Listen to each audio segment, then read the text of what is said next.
rreth kësaj? Po do thot, pas ditës së zgjedhjeve, pas 7 qershorit, të gjitha aktivitetet e KSZ-s janë të përqendruara në qendrat komunale të numërimit dhe në qendrën e numërimit dhe të rezultateve që ndodhet këtu në afërsitë të Prishtinës. Nga 38 qendra komunale të numërimit, ku procesi i numërimit të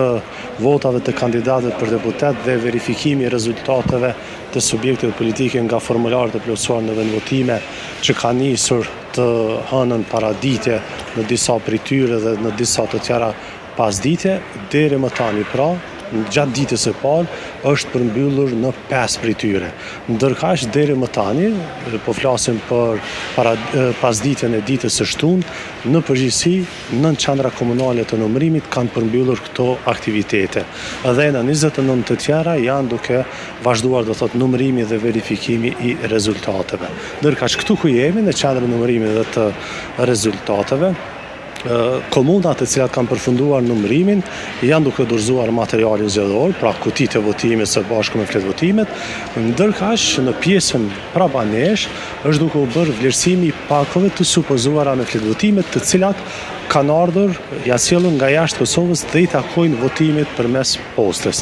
Gjatë ditës së hënë, pra me 8 qershor, është përmbyllur tërheqja e pakove me fletë-votime nga 22 kutitë postare të KSZ-s jashtë Kosovës dhe bëhet fjalë për më shumë se 75.000 paku të supozuara me fletë-votime, të cilat janë tërhequr gjatë këtij procesi pra nga jashtë vendit. Të gjitha këto pako, pjesa më e madhe e tyre veç janë sjellur në Kosovë dhe do t'i nështron do thot të gjitha këto pako këtij procesi. Qëllimi i të cilit është për të vërtetuar nëse këto pako janë dërguar nga votuesit e regjistruar për të votuar përmes postës. Çdo pako përmban zarfin me fletë-votim, në këtë zarf nuk ka asnjë shënim dhe gjithashtu dëftesin e regjistrimit, një dokument